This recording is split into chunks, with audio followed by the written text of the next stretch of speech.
Good evening, everyone. I'm Joan Berkman, president of St. Louis Press Club. Thank you for joining us for this special In the Now program featuring Major Garrett, Chief Washington Correspondent for CBS News.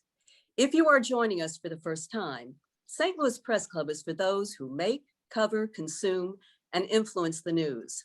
Our mission is to award student journalism scholarships and for enterprise grants to working or independent journalists for underreported topics. We serve members through professional development, social, and educational activities.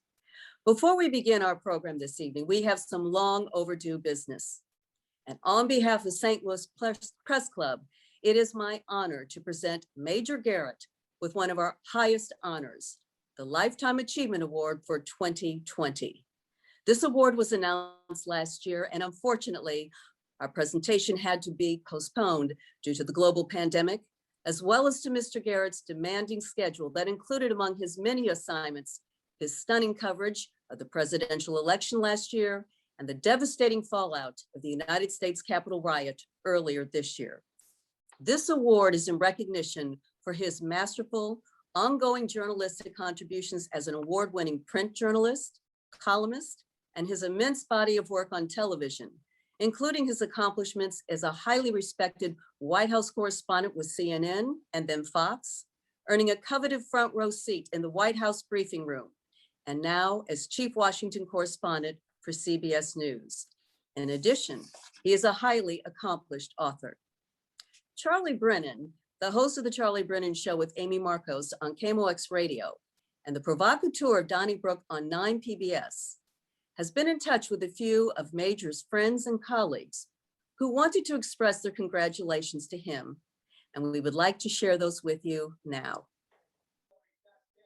Major, this is Rick Horton, broadcaster with the St. Louis Cardinals. I want to congratulate you on your very prestigious award. I enjoy listening to you with Amy and Charlie on a regular basis. I do have to say that your favorite baseball team leaves something to be desired. I would have thought the University of Missouri would have taught you better.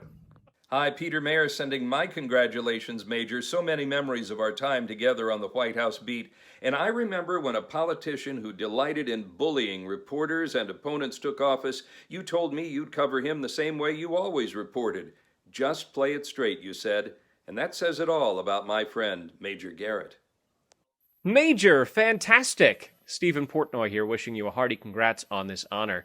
From our pre-dawn WMAL days to our flights around the world on Mr. Trump's wild ride, it has been one of the highlights of my professional life, getting to learn from you as a colleague, mentor, friend, fantastic interviewer and storyteller. The pride of San Diego, the pride of Mizzou, the pride of CBS News. Congratulations. Congratulations, Major. Well deserved. From all of us at the CBS Audio Network, we are so extremely proud of you and the programs that you produce every day. The writing is outstanding. The quality is the best. It really is some of our best work that we do. Again, congratulations. Well deserved from all of us at the CBS Audio Network.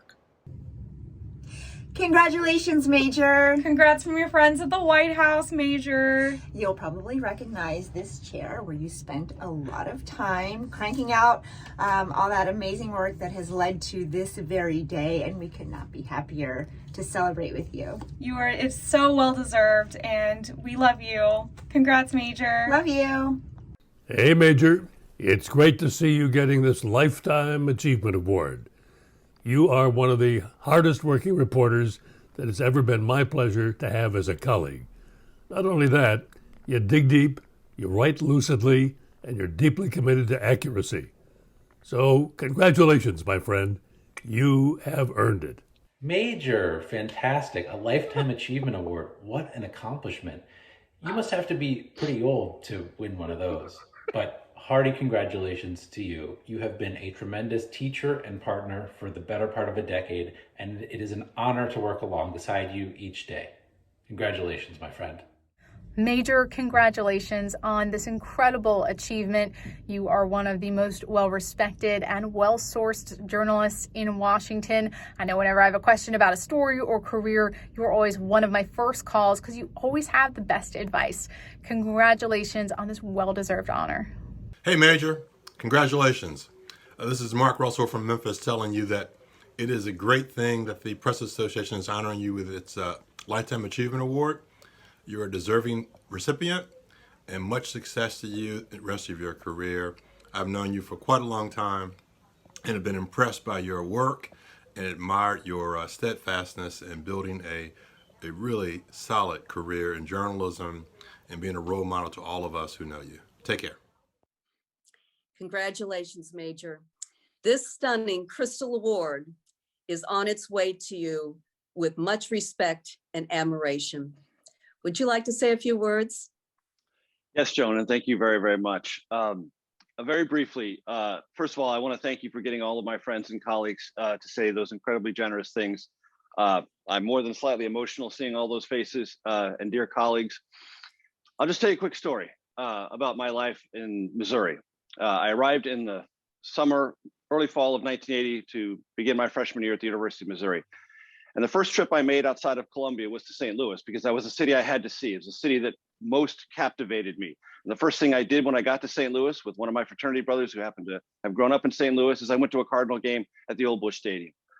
I wanted to see that place. I wanted to see that team. I wanted to see St. Louis.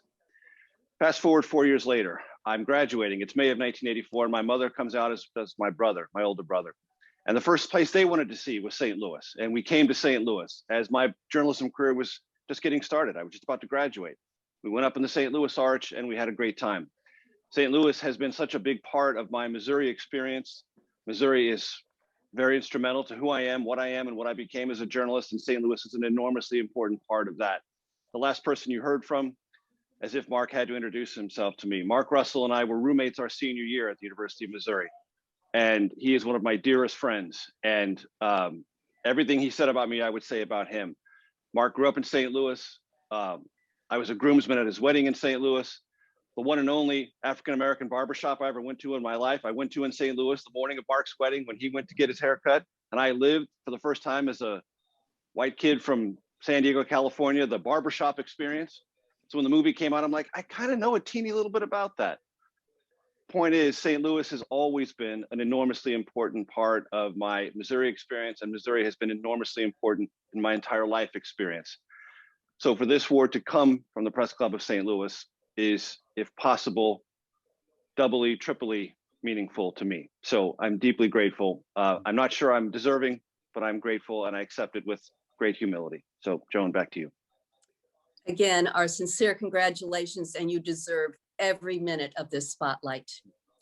We are now going to begin the formal portion of tonight's program, starting with a more in-depth introduction to Major Garrett by Press Club's past president, Bill Greenblatt. Following his introduction of Major has agreed to share his analysis of the issues of our time and his thoughts on journalism and how the industry has changed in his lifetime. Could have changed his life too, but I'm talking about his lifetime. A Q&A will follow Major's remarks and will be moderated by Charlie Brennan. I'd now like to ask Bill Greenblatt to please introduce Major Garrett. Bill? Major is a fellow University of Missouri Journalism School alum, but you know him as the Chief Washington Correspondent for CBS News. Major also hosts The Takeout, a multi-platform interview show on politics, policy, and pop culture. Major began his career as a newspaper reporter in Texas before moving on to reporting for U.S. News and World Report, then the National Journal and the Washington Times. His broadcast news career began with CNN. He was the chief White House correspondent for Fox News for 8 years before moving to CBS News in 2012. Major has covered the presidential campaigns and presidencies of George W. Bush, Clinton, Obama, and Trump. Major is the author of 4 books: Common Sense, The Enduring Revolution, The 15 Biggest Lies in Politics, and Mr. Trump's Wild Ride. We are indeed fortunate to have him with us tonight to share his insights and analysis of political activities he has observed and covered. And that crystal bowl is great for M&Ms, Major. Fantastic. Welcome. Bill, thank you so very much. And they're not visible, but Sarah and Boyd, I know you can hear me. You're the technical team that's putting all this together. Thank you very much for all your assistance. To everyone in the audience, it's my deep honor, deep honor to be with you and to, like I say, with some hesitation and some sense of, is it really, am I meaningfully deserving of this? I accept it because you have offered it to me. It's hard for me to imagine myself worthy of this in only one respect.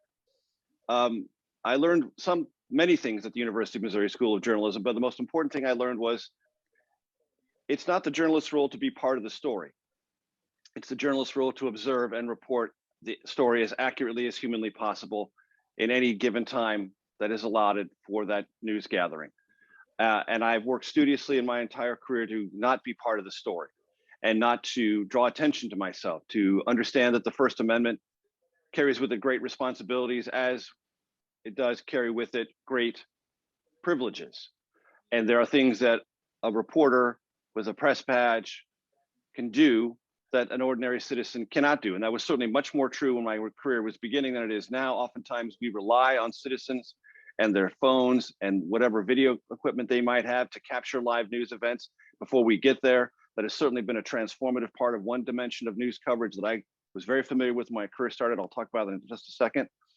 But I'm deeply honored to get to receive this and to be the recipient of your praise for a career which has really just been dedicated to informing the public and then standing back, letting the public figure it out. And that's been true of every presidential campaign I covered. I have 3 children, they're all adults now. And when my children were much younger and their father was out covering political campaigns, the most frequent question I received from my children when I would come home or I would talk to them at night would be, well, Dad, what is that person like? Is he or she nice? And I would say, I don't know, and I don't care. And they would say, how can you say that, Dad? How can you not know if they're nice? And how can you not care? Don't you care who wins? No, I don't care. Well, how could you not care? It's not my point to care. It's not my place. It's not my job to care. It's my job to study, observe, report, and then hand it over to the public that depends on me to do that job and then leave everything else up to them. And that's all I've ever tried to do. It's a simple formula. It is kind of an old school formula right now, I'm afraid to say, but it's a formula that I believe is utterly consistent and definitionally important to what it means to be a journalist and how we describe ourselves to those who consume what we do. And I have a small soapbox I'm going to get on for just a few seconds. And that soapbox is this: journalism and content are not synonymous. Content can be anything. Journalism is not anything. Journalism requires a range of knowledge, a deep curiosity, a certain degree of courage to call people or to confront them and ask them tough questions and try to learn from them things they'd rather not share. Content doesn't do any of those things. Content may aspire to it. Content may entertain. It may inform. It may amuse. At its best, journalism can do some of those things, but at its core, journalism is there to be observant, to be dedicated to recording those observations, and to be absolutely adamant about reflecting those events as accurately as humanly possible. That is journalism. It is distinct from content. Those who consume journalism now think they are one and the same, and some in our industry describe them as one and the same. They're not. I mentioned a moment ago one of these transformative elements of news now that were simply not present when I was a young reporter. My first job in Amarillo, Texas was as a police reporter. I was a police reporter also 2 years later in Las Vegas, Nevada, and I did a little bit of police reporting in Houston, Texas, all for newspapers. And the one thing that is true of all 3 of those police stories and all 3 of those municipalities was this: back then, the police story of any officer-involved shooting or any officer-involved melee was always one side of the story, the police side of the story. And there was no instantly alternative and verifiable or nearly verifiable means to judge the accuracy or the veracity of what the police said. Now there is. And that is a fundamental change in the way we understand policing and the way we absorb what policing means, what the language of policing is, what the language of resisting arrest means. All of those things now come at us with a different set of visual evidence. And that is because of the technological revolution of having cameras not crude video camera of the kind that captured the Rodney King beating in Los Angeles, the very first episode where this really took on national significance, but cell phone cameras, where it takes on national significance on a case-by-case basis that alters in every single way, not only the power dynamic, but the communication dynamic about what is done on behalf of a municipality and the force of law and what isn't, and how and means and what's the training and everything behind it. And it has provoked in this country not only a conversation about that, but it has been the springboard to a deeper conversation about everything else in America, past and present, that touches on the subject of race and our relationship to it. The one other thing I would say about how my career has changed and evolved since it started that summer of 1984 in Amarillo, Texas, is that up until, I would say, the early 2000s, every single editorial meeting I attended, everyone around that desk was white.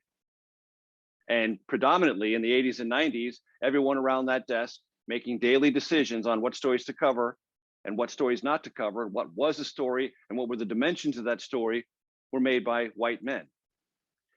And our industry is changing and becoming more diverse at leadership levels because it is so incredibly important. And I've learned this as my career has developed and evolved, because when you're a young reporter and that's all you see, what else do you know? What else do you think is the norm? Well, it's different now, and it's different in a very important and better way because of the voices and experiences who sit around those desks to make those editorial judgments, and before the judgments, ask the key editorial questions. Why is this a story? Is it important to this segment of our community? I have a lived experience with this, or I know someone who has a lived experience with that. And that creates at the forefront a much greater range of conversations about what a news story is, how to develop it, the various angles to take, and maybe in that other newsroom, editorial room and conference table of my 80s and 90s experience when it was all white men, maybe a story would get one story. Now it might get three, because there are 2 or 3 other dimensions that that previously all white and male conference table never considered and would be considered and assigned now. Those are 2 enormously important ways in which our work and the way we go about our work has changed. One internally, the other externally. But we all know, and we can't talk about what journalism is now without getting to the other side of the ledger, the much more discouraging side of the ledger, which is the hollowing out of great newspapers across this country. I mentioned I worked in Amarillo, Las Vegas, and Houston. All 3 of those cities in the mid to late 1980s had 2 newspapers, 2 functioning newspapers. In Amarillo, it happened to be owned by the same chain, but we had a morning newspaper and an afternoon newspaper and a divided newsroom. We competed against one another. In Las Vegas, we had the Las Vegas Review-Journal and the Las Vegas Sun. In Houston, Houston Post and the Houston Chronicle. Not only do those other 2 newspapers don't exist, the papers that survive are shells of their former selves. Let me give you one quick statistic. When I arrived in Amarillo in May of 1984, the city had a population of about 145, 150,000. The daily circulation of the Amarillo Globe News and the Amarillo Globe Times, the afternoon paper and the morning paper, was about 30,000, maybe 35, and up to 60 on Sunday. Okay, Amarillo now has 200, and at that time, the newsroom that I worked in, between the copy desk, the photography section, the women's section, as it was known, the editorial section, the news and sports section, had a combined staff of about 45 people. Again, 31,000 circulation, maybe 60 on Sunday, for a community of about 155,000. Amarillo now has a population of 210,000. The combined editorial full-time staff of the Amarillo Daily News, the afternoon newspaper has long since died, is 4. 4. The community has grown by 50,000. The newsroom has shrunk by a factor of 10 or more. And the editor of the Amarillo Globe News doesn't live in Amarillo, is an editor of 2 other newspapers in the general region and spends at best a day and a half in Amarillo to edit that newspaper 7 days a week. That is the story of newspapers across our country. It's a story in Denver, it's a story in St. Louis, it's a story in Kansas City, it's a story in Chicago, Philadelphia, Boston. Yes, the Washington Post has been rejuvenated by Jeff Bezos's money. The New York Times has become a colossus on the web. Some newspapers have succeeded, but many, many others have atrophied in the digital world. I believe that is a crisis for community journalism. It's a crisis for the way our communities talk to and learn about one another. One of the great things I learned working in Amarillo, Las Vegas, and Houston was that a newspaper talks to the community and is, at least as imperfect as it was back then, a reservoir where that community could gather around, look at itself, talk to itself, learn about itself. That's even more true now. The possibilities of that are even greater now because of this editorial diversity, but we have fewer resources to call upon to bring that diverse perspective to life. I don't know what the answer to that is. I really don't. I do know that the large tech companies have monetized all the ways in which they use algorithms and artificial intelligence to propagate news and to silo news and to squeeze out local journalism. I believe that they should, at least at some level, either through the force of federal government threats, possibly, or through their own sense of altruism or their own sense of guilt about what they have done to destroy local journalism, ought to foundationally try to plow money back into the resurrection of the recreation of local journalism. Because I think it's vital for our country to be able to talk to itself amicably and civilly at a local level. And when we do that again, we will also be able to do that at the national level. And I believe one of the reasons we have become so uncivil with one another is that everything in our lives feels like a great national conflict between one party or another that we feel increasingly alienated from. And I believe local journalism is one of the great mediating forces in American life, or at least can be and should aspire to be. But it can't when the newsroom has 4 people to serve a community of 210,000, when 30 years ago, it had 45 people to serve a community of 155,000. You know what I'm talking about in St. Louis. Everyone knows about it in Kansas City. I'll give you another statistic that's telling about this. My beloved alma mater, the University of Missouri, and the journalism school, now has in Jefferson City the largest core of legislative reporters of any newspaper, not only in Missouri, but in the entire Midwest, possibly in the entire country. The Columbia Missourian, the newspaper published by the School of Journalism at the University of Missouri, a daily newspaper, has a Jefferson City bureau, spring semester, fall semester, and summer semester, that numbers at least 15 or more reporters. Much larger than the Associated Press, much larger than the Post-Dispatch, much larger than Kansas City Star, larger than the Chicago Tribune does in Springfield in Illinois, or any of the other great newspapers, the Atlanta Journal-Constitution does in Atlanta. That's an amazing thing when a school of journalism has the largest bureau of state house reporters of any newspaper in America. Didn't used to be that way, not even close, and it is now. So we're training a lot of great journalists, but where do they go and what do they do? That is a great question for our industry, and one I don't have, and I wish I did. I wish more than anything in my life I had an answer for this, but I don't. It's something we all have to work on, we all have to think about, and I do believe those tech companies that are most responsible for this massive, massive shift in ad revenue, the lifeblood of any kind of enterprise that seeks to inform and engage with the community, has to have a moment of reckoning, quite separate from all the other reckonings we're going through in America. So those are some of my opening thoughts, my initial thoughts, but more than anything else, and Arden said it, Arden's one of my dearest friends. He's my producer. He is the most able and accomplished producer I've ever worked with. He has helped me create The Takeout, The Debrief, helped me with my book, Mr. Trump's Wild Ride, helped me in everything I've ever done at CBS. He has a deep connection to St. Louis as well, WashU graduate. So he and I are both in some small ways indebted to St. Louis and in some small ways products of St. Louis. I love you. I'm thankful to you. And Charlie, take it away. Well, those were sobering and important comments. Wow, I'm hanging on to every word, and you better believe I'll be bringing up some of that next week or the week after that when we meet again.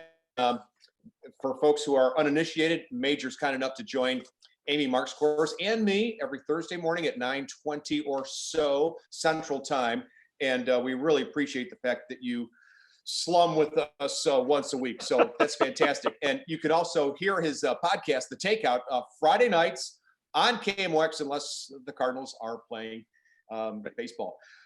Couple of things here. First of all, also Boyd and Sarah, thank you very much for your help. And Joan and Bill and everyone at the press club, thank you very much for including me, and congratulations on a great evening. Major, congratulations. I want to go over some of the tributes to you. First of all, one of those who is part of the montage is in our viewing audience. He's Peter Mayer, the former White House correspondent for CBS Radio, the pride of Granite City, Illinois. So hello, Peter. Tell us, Peter. Is he a pro or is he a pro, Major? Peter? Oh, he's a pro's pro. Yeah. Anyone who's a professional in this business, anyone who knows anything about how difficult it is to communicate on a complicated, heavy, fast-moving story, as many national political stories are, or national and international stories are, marvels at the speed and the lucidity. That's a word that Bill Plant applied to me. I applied to it even more so to Peter Mayer. I was lucky enough to travel with Peter across the globe, covering President Obama, to sit just a 2 or 3 seats down from him, watch a press conference just conclude, and then hear Peter Mayer go on the air instantly with the spot on essential analysis and news of that event. Even if it went on for 55 or 60 minutes, he would distill it, cull it right down to its absolute most important essence, and do it so quickly. And it looked outwardly easily, but I know that's not the case. You have to be a master of your craft to do it the way Peter Mayer did it, and he did it every single time.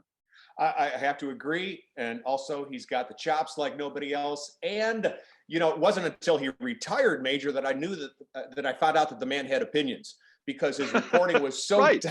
down the middle. You never knew what he was thinking. Nope. Now that he's retired, he's at liberty to share those opinions, and we appreciate that. Hey, a couple of connections to St. Louis. First, I don't think you knew Dennis Wilson, but he wrote for the Riverfront Times here in St. Louis and St. Louis Magazine. He was known as DJ Wilson here. He wrote in Houston, the same paper. And unfortunately, he died just a couple of years ago, but he used to email me and say, you know, Major and I worked together in the same newsroom in Houston when we would hear you on KMOX. Wow, I do remember DJ. You know, I was very busy those 2 years I was in Houston, and it was a big, wonderful newsroom. And I do remember DJ, and that's I'm honored to hear his reflections. I'm sad to hear he has passed. And also, when I first started at KMOX Radio, one of our announcers with the voice of God and a great news sense, later became our program director from about 1989 to 1993, was a Mizzou professor by the name of Dave Dugan. Oh, yes. Did you study with Professor Dugan? Yes, I actually broke Dave Dugan's heart. Dave Dugan, at the time I was in school at the University of Missouri, the J School, you entered in your junior year. Now you can take journalism classes as early as your freshman year. But back then you couldn't get anywhere near the J School until your junior year. And I had spent my freshman and sophomore year working as first a reporter, then assistant managing editor of the student-run radio station KCOU. And when I was the assistant news director at KCOU, one of the reporters who worked for me was Elizabeth Vargas. Wow. So I came to the J School with every intention of being a broadcaster, and Dave Dugan believed I had a great, promising career ahead of me as a broadcaster. My first semester in J School, I took the Intro to Broadcasting class, which introduced me to lights and cameras and wires and editing bays and all this other stuff. And I hated every part of it. I hated everything about it. And I instantly made a monumental decision that I was not going to be a television journalist. I wasn't going to be a broadcaster. I was going to be a newspaper reporter. And no one tried more strenuously to talk me out of that. No one thought that was more misguided than Dave Dugan. And I broke his heart by not being a broadcaster, at least then, and going into newspaper. Well, I know he's looking down from broadcast heaven right now, and so proud of all of your accomplishments. Of course, we mentioned you wrote for papers in Las Vegas and Houston and Amarillo, and then you got into broadcasting. You're one of those rare creatures who work for both CNN and Fox, as well as CBS. But there was a point when you left Fox to go to the National Journal. So you went from print to broadcast to print back to broadcast. That is rather rare, isn't it? It is. Not too many people do it this way. And when I left Fox, I'd been on cable television for a full decade. And cable television, for anyone who covers the White House, is a day where you have one finished product at the end of the day, the package for the nightly news broadcast. And then you have a lot of live shots during the day. And when I was at CNN, some days I would do 20 or 25 live shots a day. At Fox, it was easily 8 to 10, maybe 15 a day. And after 10 years, that treadmill had about worn me out. And so I really wanted to go back to a more contemplative life. I wanted to go back to my life as a writer. I wanted to try magazine writing in Washington for a publication that had a deeply held reputation of knowing exactly what Washington was doing, thinking, and about to do. Because it was so deeply sourced, I thought at that point of my career, I could make that transition. And as I said at the time, I wanted to still see if I had a fastball, if I could be a good writer anymore. And sure enough, I could. But it was really important for me to learn that again, improve myself. And I thought, if I never go back to television, that's fine. I'm perfectly at peace with that. And then CBS, to quote The Godfather, made me an offer I couldn't refuse, all in a very positive way. When someone offers you the job of a network chief White House correspondent, and if you turn it down, you've turned it down forever. No one else will ever offer you that job. So I knew that, and I looked at the roster. I mean, think of the roster of people who've been chief White House correspondent for CBS News. It's a pantheon of American journalism. And I said, I have to ask myself, can I hold that job? Can I be worthy of those people? And I've tried my best, and when I held that job, I did my level best to try to be worthy of them. Yes. Well, Professor Dugan worked at CBS, and I'm sure he would be very proud that you are there today. Now, are CNN and Fox News as different from the inside as they seem to be from the outside? Well, again, let's put this into the context of the years. I worked from CNN from 2000 to 2002, April of 2002. And then I worked from Fox from the summer of 2002 until 2010. The two networks are not now what they were then, to themselves or to the outside world. And their internal structures are completely different. Their web presence is completely different. Their approach to journalism and programming is completely different. When I worked at CNN, packages, television packages, which is something on tape that's a minute 30, 2:30, maybe 3 minutes, those were running all day long on the network. Those packages show up only basically on Wolf Blitzer's show, maybe Jake Tapper's show now. CNN, like almost everyone else's cable, is pulled away from that form of journalism to go straight to the live shot, and then lots of guests who talk about the news but don't actually cover it. Fox obviously originated the idea of editorial programming at night, essentially announcing that on a 24-hour news cycle, the news effectively ended at 7 or 8, certainly at 8. And then it was primetime editorial coverage until 5 the next morning. CNN hasn't moved as dramatically in that direction, but Fox became the springboard for MSNBC, which has a similar approach to the news. Again, very live shot driven, not very much about package and deep reportage, and then lots of people who come on who don't cover the news, but who talk about it. And then editorialists all through the prime time. So those networks aren't now what they were when I was there. And people always ask me, how different are they? And I give them the same answer. They're both the same to me in this respect. Both hired me for the same reason. I was a good reporter who knew lots of people, who could break news and get news, and who had a very fierce devotion to exactly that. And no one at CNN asked me to do anything other than that. And importantly, no one at Fox ever asked me to do anything other than that. As I often said, Roger Ailes promoted me 3 times, and I was the least Fox reporter working in the Washington, D.C. bureau. He knew it, I knew it, and to paraphrase Bob Dole, American people knew it.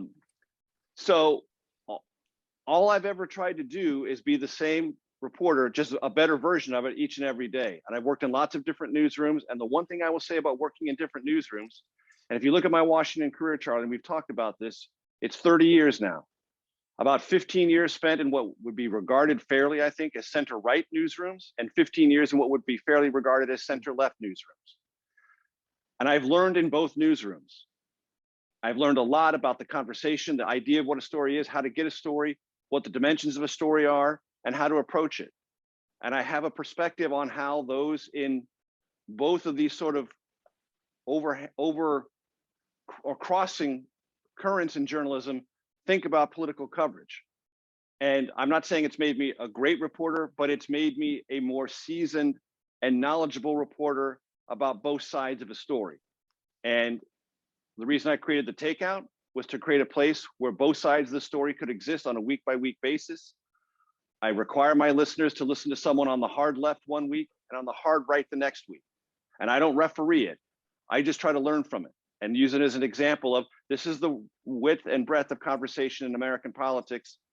And if you're coming to a show that's going to silo you in the same place over and over and over and pound you to death with the exact same message, The Takeout's not for you. So I ask a lot of my audience.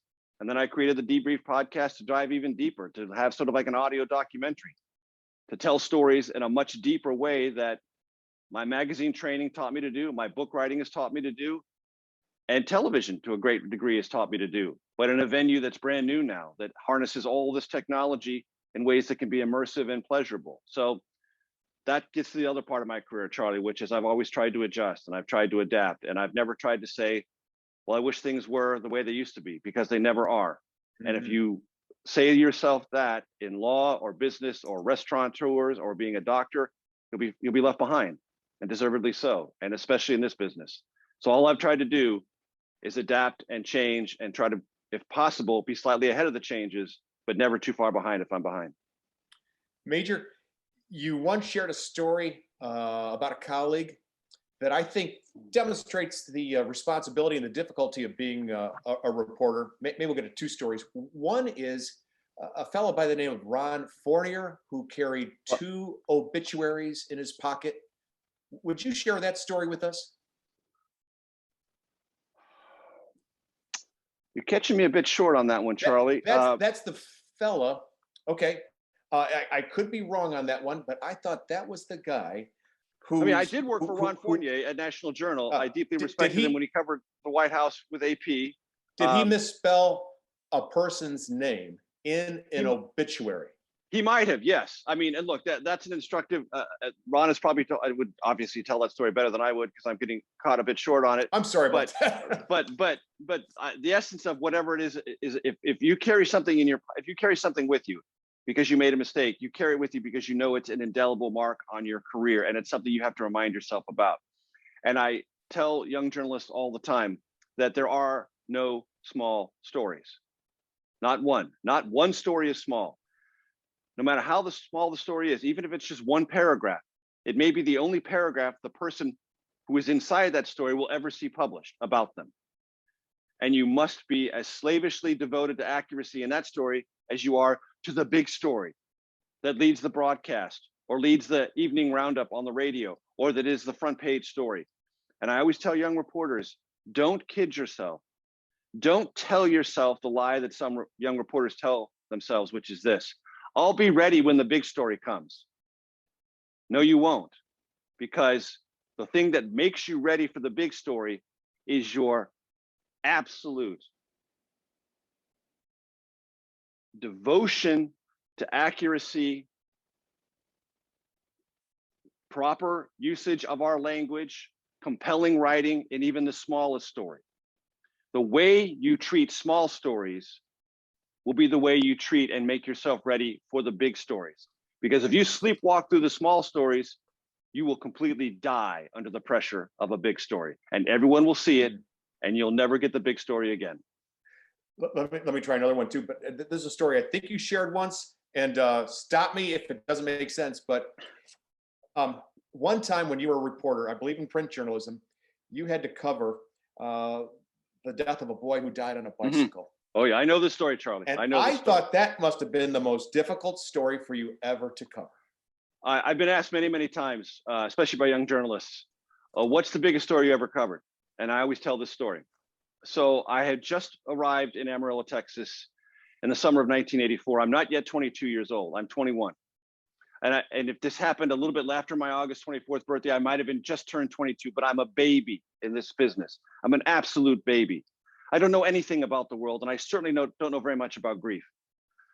And I'm the morning police reporter, and I come in on a Monday morning, and that Sunday afternoon, a small boy, about 6 or 7 years old, was riding his bike as 6 and 7 year olds will do, especially in a small town like Amarillo, in his own neighborhood. and he is run over and killed by a drunk driver.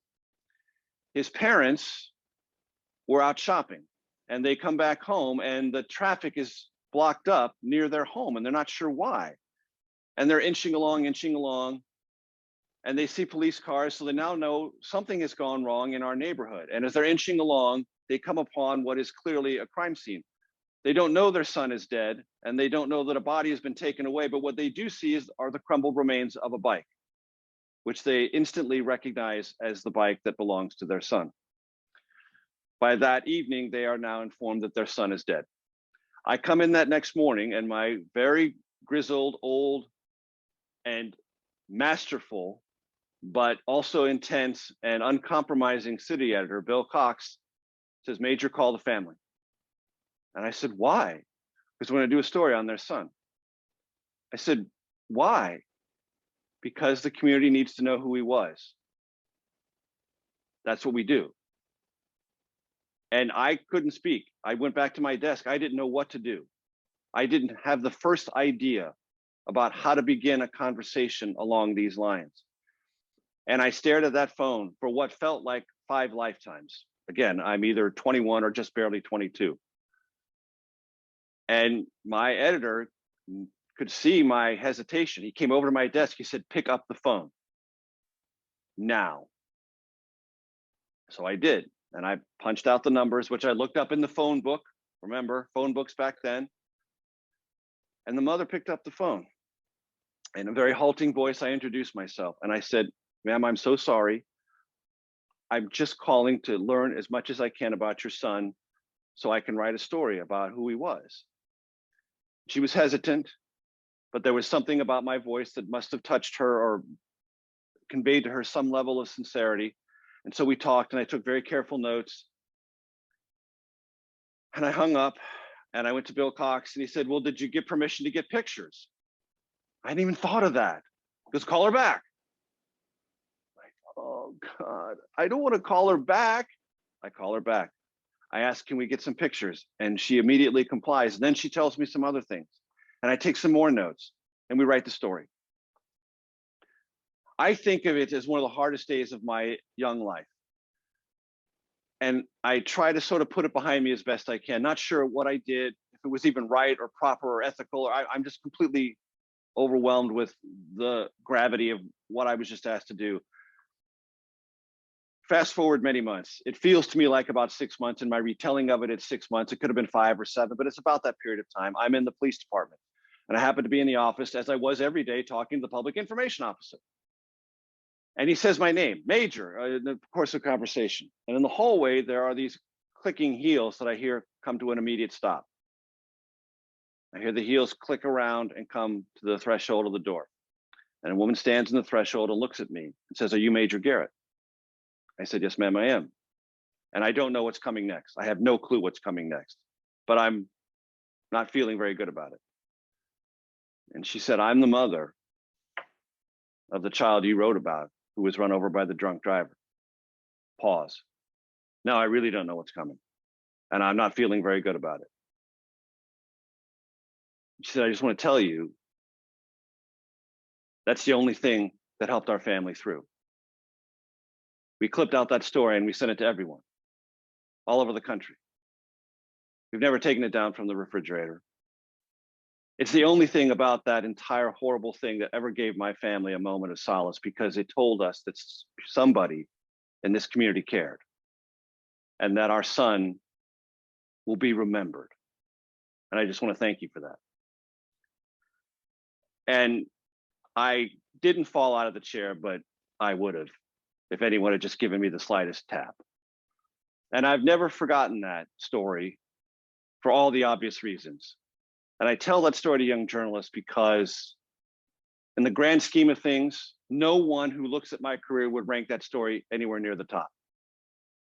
For obvious reasons. I've covered really big stories. But that story taught me more than any other story that I ever came across at an incredibly important time of my career, when for whatever reason I learned a lesson about reluctance, compassion, accuracy, and devotion to that thing I talked about at the top, a community talking to itself, about itself. and I've never forgotten it. Wow. Major, we've received some questions from our viewers, including this one from Benita Tillman of Creve Coeur, who writes, if you could change anything about your professional career, what would it be? It's a great question. And my brilliant and beautiful wife has a wonderful saying about careers. And what she says is they always look strategic in retrospect. Meaning, when you lay it all out, it all looks like it fit perfectly together. Like it's this elaborate and beautifully constructed puzzle, and you knew how to put the pieces together from the get-go. We all know that's not true. But as we think about it, and as we retell it, or as people consume it, it looks that way, or at least feels that way. I wouldn't change anything about what I did or the choices I made. But I know in certain instances, had I known more about the choice I was about to make, I wouldn't have made it. For example, I left the Houston Post in December of 1989, the 14th largest newspaper in America. I'd already won 2 writing awards there. I'd only been there a year and a half, to go to the Washington Times in Washington, D.C. The Mooney-owned, Unification Church-owned, deeply conservative Washington Times. I went there because I told myself I had to get to Washington, D.C. as fast as I possibly could to see if I could hack it. My great ambition was to cover national politics if I could. And I knew that if I stayed at the Houston Post and waited 2 more years to cover City Hall, and then 5 years to get to the Austin Bureau, and then 7 years to get to DC, I'd be in my 40s. It'd be too late. I had to get there and be a scrapper and see if I could hang with the big boys and the big girls. So I took this enormous risk. And my colleagues at the Houston Post shook their head in disbelief. Like you're crazy. What are you doing? You're going to ruin your career. That place is going to shut down. I never said it out loud, but I said to myself, the Houston Post will close faster than the Washington Times. Turns out I was correct. But that's a choice that had tremendous risks involved, so many more risks than I ever imagined. And sometimes courage, and I'll be blunt here, and stupidity are closely aligned, or courage and inadequate knowledge of the terrain ahead go hand in hand. My choice of going into broadcasting to go to CNN, fraught with peril and risks I never knew. And if I knew how hard it would be and how hard the adjustment from a life as a print reporter, especially as a magazine reporter going onto live television was, I probably wouldn't have done it. But again, I didn't know how much I was trying to bite off and chew at once. And if you had to sit me down and force me to watch those early live shots I did for CNN at the White House lawn, I would consider it a human rights violation, and I would go to the United Nations seeking relief because they were so bad, because I didn't know what I was doing. But as in baseball, as in any athletic endeavor, reps matter. The more you do it, the better you get at it. And if you don't, and the reps don't matter, then you get washed out. But if you get better, you get to stay. And happily for me, I got better. So I'm not sure I would change anything. Good. I've written 4 books. I've tried to write 10, which means 6 of my book proposals were rejected. I'll still consider that a pretty good batting average. I still am hopeful that one day I'll write a book that becomes, if not a bestseller, a near bestseller. Not there yet, but I'll keep plugging. And when I was in J school, I didn't have an ambition about becoming a millionaire before I was 30. I just wanted to write 1 book in my life. I've been blessed and fortunate enough to be able to write 4. So I'm ahead of the game there too. Hey, in fact, I read Mr. Trump's Wild Ride cover to cover. It's about the first 18 months of the Trump presidency, folks. It's excellent and it holds up. Major, can we do a lightning round as we sure, absolutely. head toward the tail end of this evening? So these questions are in no particular order of importance, okay, or seriousness. You're a native of San Diego. Is it true that you, and this is I'm directing this to the kids who are at the Mizzou J School and elsewhere, that you applied for work at the San Diego Union and Tribune 3 times without success? Correct. Was applied, interviewed, and 3 times rejected by my hometown newspaper. And the great cyclical cycle of life story, my son Luke, who attended the University of San Diego, became an intern at the Union Tribune. So my son worked for the newspaper I was turned down for 3 times. I love it. That brings us to the next question. Given everything you've said about newspapers and broadcasting, Are you encouraging your kids to get into journalism? So back to Luke. He now is a producer, full-time producer at WTOP, which is the number one news talk station here in Washington, D.C. His 2 bachelor's degrees, audience and Charlie, are in physics and philosophy. Love it. And he didn't expect to become a journalist. He never expected to catch the journalism bug. I certainly didn't. I never encouraged it. I don't encourage it. I don't discourage it, but I don't put my finger on that scale. But he has found his way toward the industry. He found his way toward journalism, and he loves it. And I do everything I can to help him. And do you recall any story you wrote for the newspaper, The Talon? Oh, sure. Yes. That was the high school newspaper at the university, not the university, my high school, James Madison High School. So that's why it was called The Talon, because James Madison was, of course, a Warhawk. And our mascot was the Warhawks. So I was the front page editor of The Talon. And I had this crazy, quirky idea to take the front page of our high school newspaper off campus. So I spent 6 months trying to get an interview with then mayor of San Diego, Pete Wilson, and he wouldn't give me an interview. He finally gave me an interview with his chief of staff, Otto Boss. So I wrote a front page story of an interview with the chief of staff to the mayor of San Diego. I also wrote a front page story for the newspaper on the head of the county commission in San Diego. His name at the time was Roger Hedgecock, who then became mayor of San Diego, and then a rather infamous one for all the illegalities he committed while in office.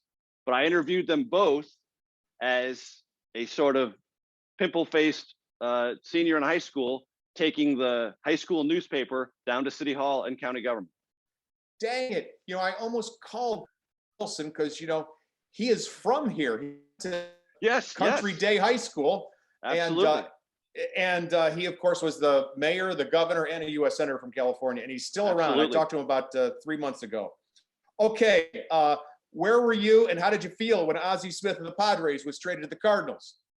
So that was a heartbreak, but we got Gary Templeton in the deal, and that's one of those rare but wonderful trades in baseball that worked for both franchises. It worked better and longer for the Cardinals, but for the time that it worked for the Padres, it worked enormously well. And Dick Williams has always said that Gary Templeton was the effective captain of that 1984 Padres team, the team that won the National League pennant for the first time in franchise history and took us to the World Series. I attended all 3 of those games against the Chicago Cubs. They came to town with a 2-0 lead, and we won all 3 in San Diego, greatest weekend of my life. And Gary Templeton was essential to all 3 of those games.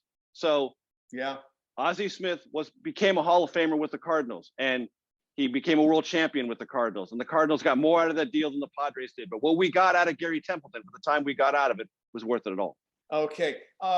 Trivia. Did you get Helen Thomas's front row seat at the White House? No. So that UPI seat came to be occupied, I believe, by Reuters. Never mind. But one thing that's true about the White House briefing room, you can, if you look at those rows, my career in Washington, at least covering a White House, started in the 4th row, and I made my way up to the front row. Got another question from one of our viewers. You wrote the book, The 15 Best Lies in Politics. Biggest lies in politics, yes. Okay, the 15 biggest lies in politics. Do any of them still apply? Sure. And 3 of them were about campaign finance. And one of the biggest lies is that the most money always wins. And that wasn't true then, it's not true now.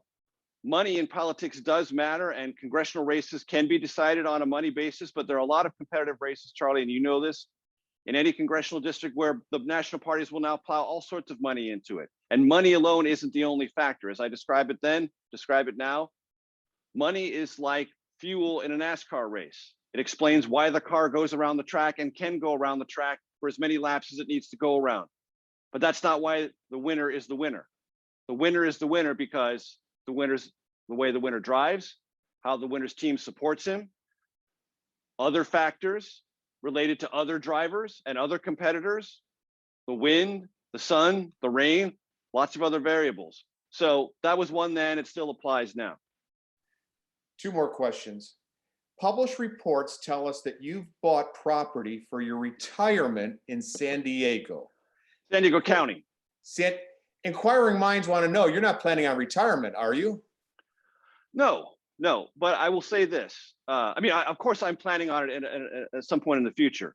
I believe, and I've learned as I've observed, and I've tried to be a keen observer, not just of what's in front of me, but what's around me, that retirement is something that must be planned for with intentionality. And if you're going to have a second act or a variation of your first act, that doesn't start the next day.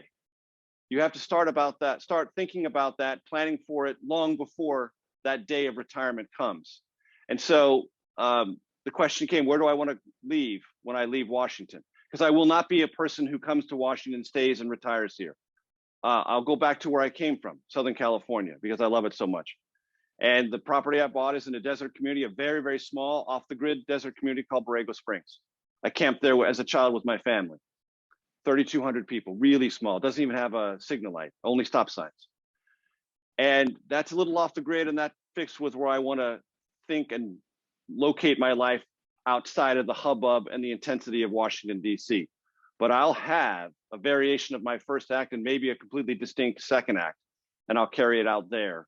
And if you don't plan for that and you're not intentional about it, it'll sneak up on you and catch you unawares. And I've seen that too many times. So it's a long range plan, but it's one I think about with some seriousness. Very cool.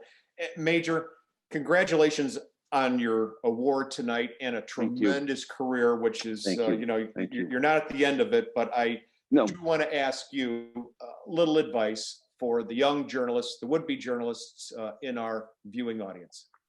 So it begins and ends with the first letter in our alphabet, A, accuracy. Everything depends on accuracy. Everything.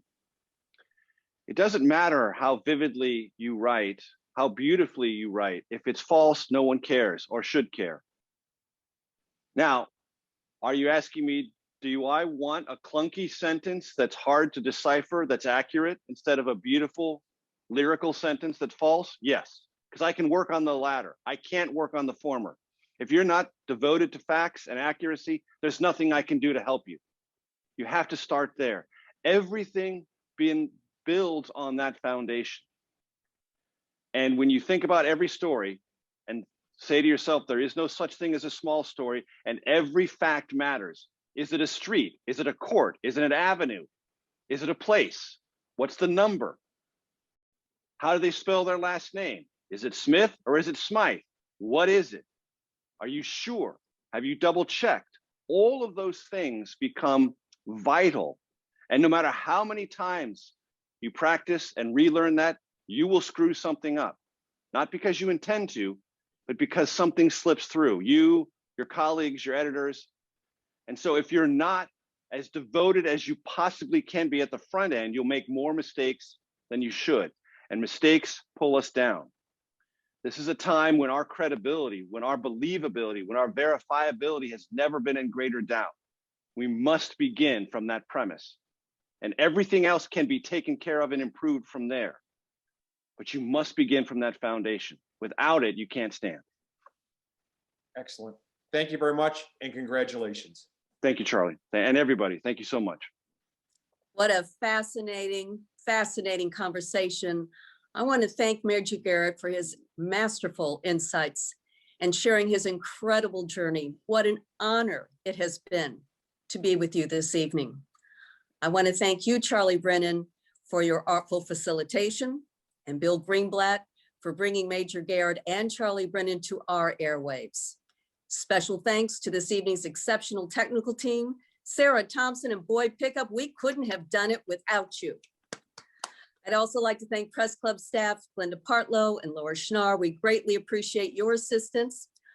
A strong press is vital to our democracy. Think about what Major has been talking about this evening. If you're not a member of the Press Club, we invite you to join us at www.stlpressclub.org and help us with our mission to fund student journalism scholarships and enterprise grants to independent journalists to cover marginalized topics in our region. Finally, we recorded tonight's program. If you would like an encore presentation, you can see Mr. Garrett's video, along with video interviews on our website, featuring other St. Louis professional communicators discussing their work and life in these difficult times as part of our In the Now series. Thank you for joining us, and good night, everyone.